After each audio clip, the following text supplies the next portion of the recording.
Become a Leslie's Pro member, and with almost 1,000 locations conveniently located less than 3 miles from your service route, you can quickly get in and out and take care of your customers. Get Skimmer, America's #1 pool service software platform. Listeners of the podcast can try Skimmer for free. Visit my website, swimmingpoollearning.com, and click on the Leslie's Pro and the Skimmer banners to learn more. The Pool Guy Podcast Show. The Pool Guy Podcast Show. The Pool Guy Podcast Show.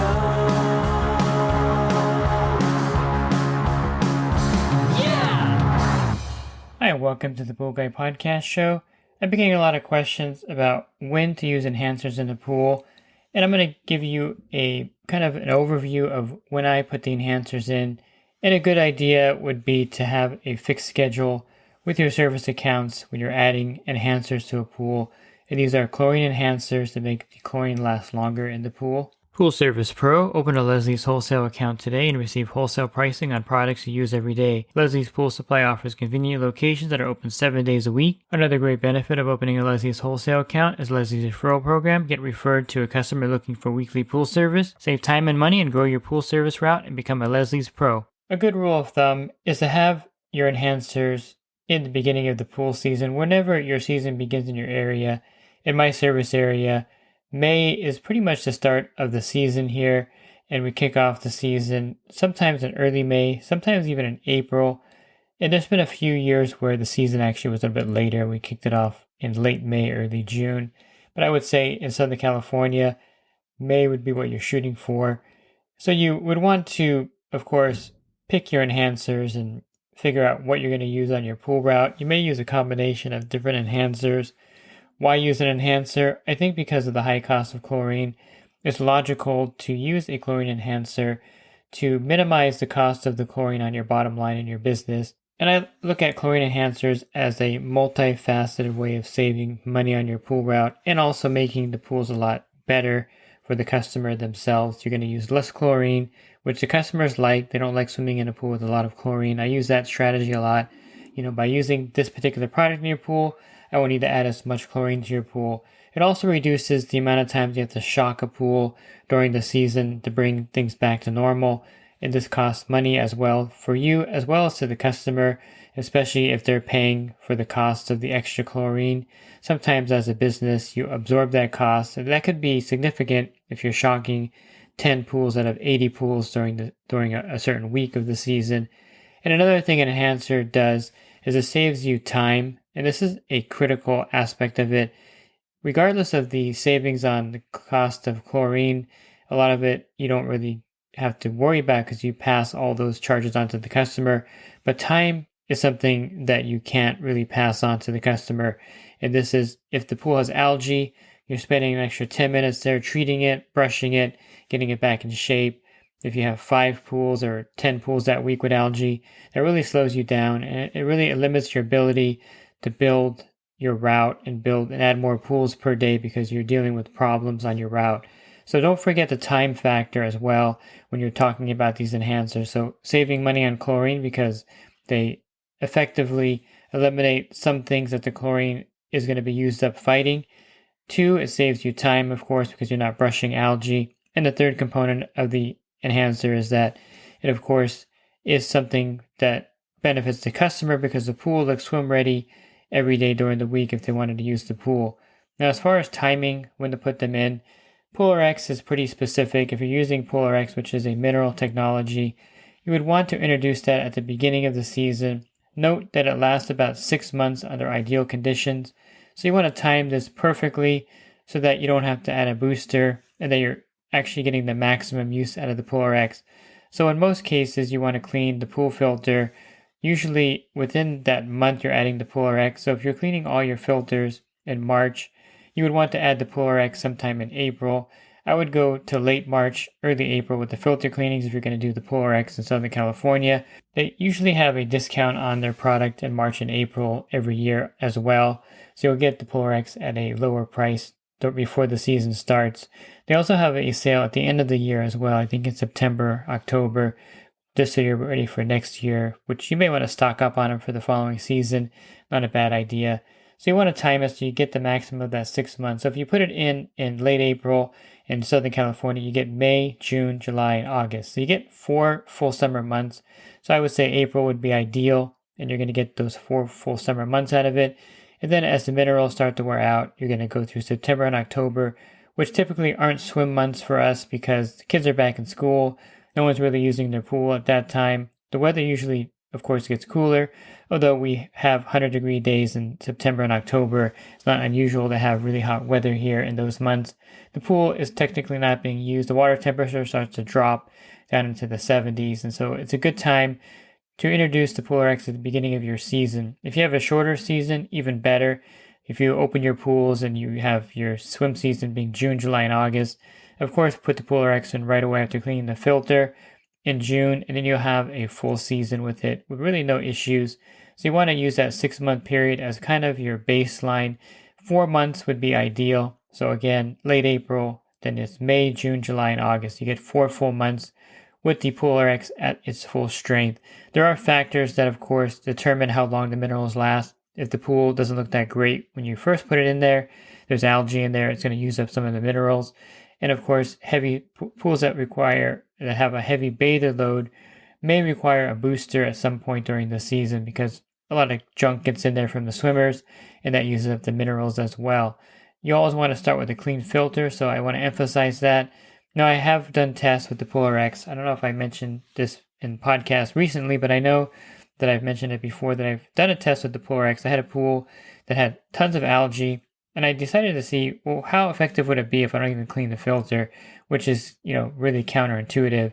So I put the Polar X in, I use a black unit. The pool was about 15,000 gallons, maybe a little bit smaller, maybe 12,000 gallons. Put it in there, and lo and behold, the pool actually looked beautiful the next week. I brushed the algae, I shocked it, and then I put the Polar X in the pump basket. It looked great. Now, it didn't hold long. The Polar X only lasted maybe a month. I cleaned the filter and just did the regular kind of treatment, and I added the Polar X back in, of course, after that. But I wanted to see how effective it was if you don't clean the filter. And to me, it was surprisingly effective. But of course, the minerals were worn out pretty rapidly because of the algae. The fact that I cleaned the filter was not a good thing either. But cleaning the filter is essential for the Polar X unit. Do that, put the Polar X in there, and you should be fine for that season. So that's an easy one to decide when to put in. Now, the question that kind of inspired this podcast was about borates, when they should add the borates. They're having a pool built, it's going to be filled, and how long after the pool is filled with fresh water do you add the borate? This is one aspect of borates that we don't talk about much, and I think it's an important factor, is that once the borates are in the water, it becomes much harder to lower the pH and alkalinity in that water. Why is that? Well, the borates are a buffer for pH, which means that you have alkalinity buffering pH. To lower the alkalinity, let's say you're at 80, the easier it is for that acid to lower the pH in the water. If you're using 31.45% muriatic acid and you have your alkalinity at 80, adding a quart lowers the pH from 8 to 7.4, much easier and quicker than if the alkalinity was at 200 and you added that quart of acid. Nothing much happens, because with alkalinity at 200 is a really strong buffer in the water is very alkaline, and so when you add the acid to the alkaline water, nothing happens to that water because, again, the alkalinity is buffering or countering the pH or the acid you're adding in there to lower the pH in the pool. So in simple terms, you want to add the borate product to the pool, whether you're using the boric acid or a store-bought borate product, when you have the alkalinity and pH where you want it to be, so you can make sure that you're not going to spend a lot of time trying to balance that out by using extra acid, because you're going to have to at that point because you have alkalinity as your buffer. And if, let's say, I'll give you an example here how this would not work well.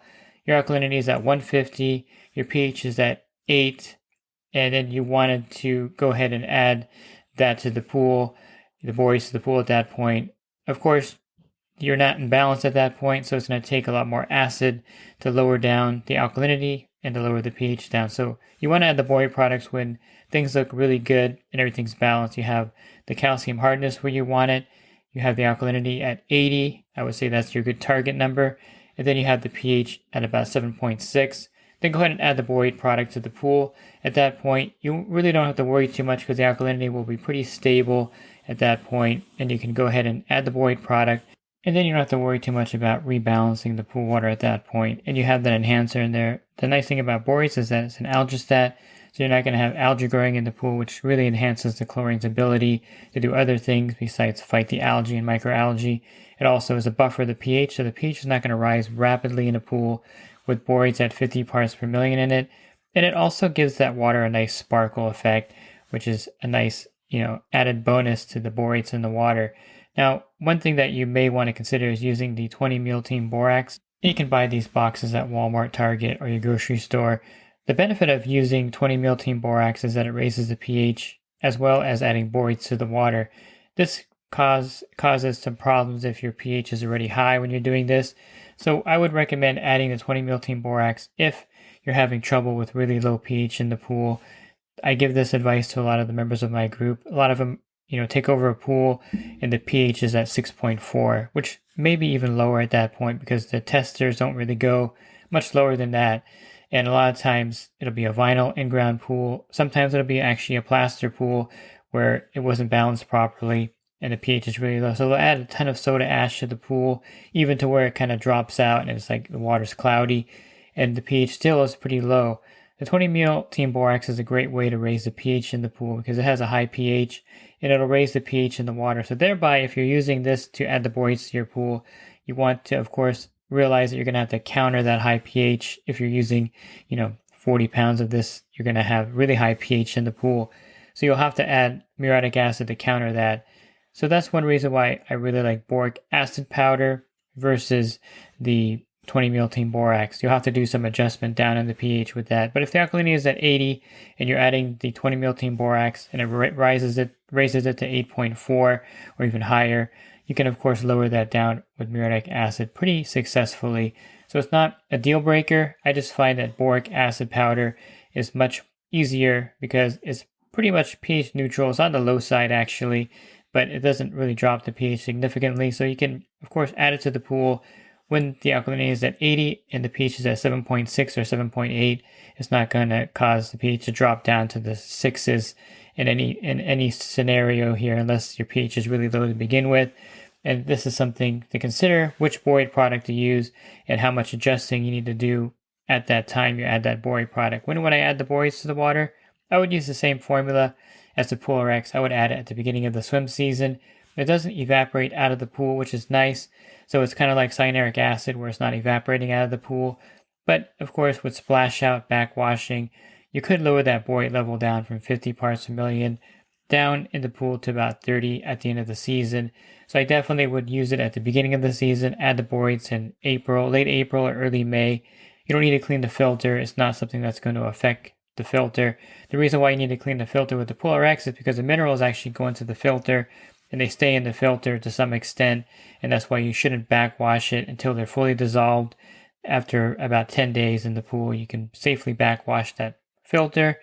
And as far as the cartridge filter, I probably wouldn't recommend cleaning it after adding the Pool RX.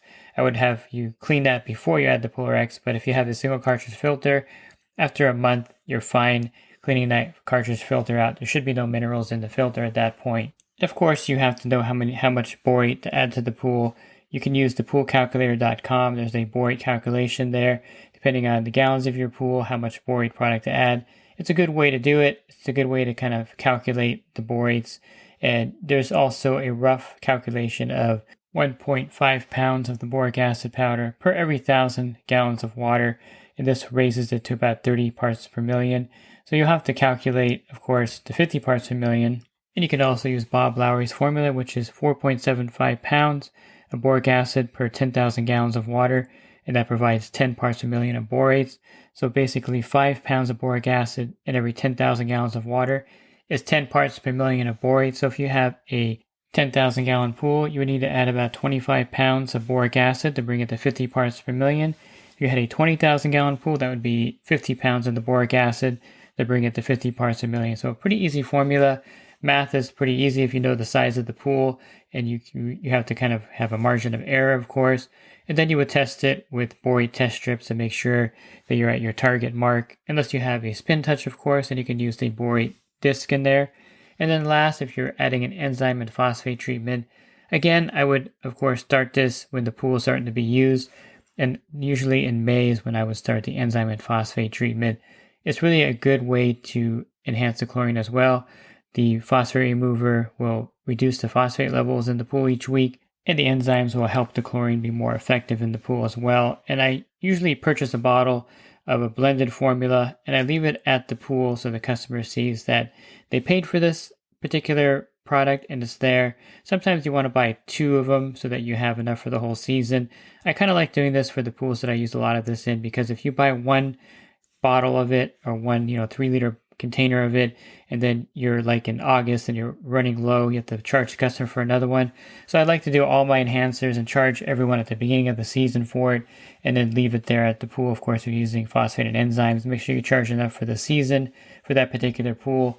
And of course, you want to build your customers for these products, so you can either build them for the pool rack separately and say that you're building them for the annual algicide.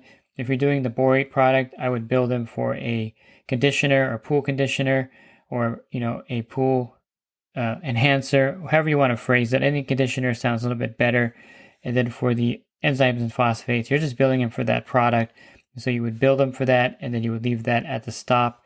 At least that's how I do it, and I recommend that. It's the easiest way to do the billing. In April for that product, you're going to add to the pool in May or late April, and it's something that you of course should be doing. You shouldn't absorb the cost of these enhancers. It would really affect your bottom line negatively if you're buying 80 Polar X units and not charging the customer, or if you're buying thousands of pounds of borates and not charging the customer for it.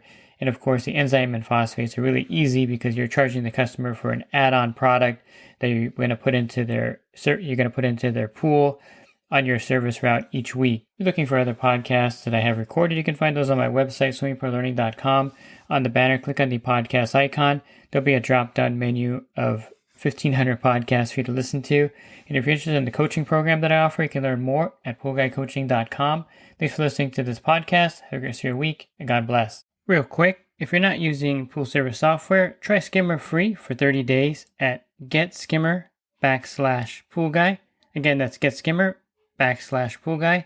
Skimmer, everything you need to run your pool service business all in one app.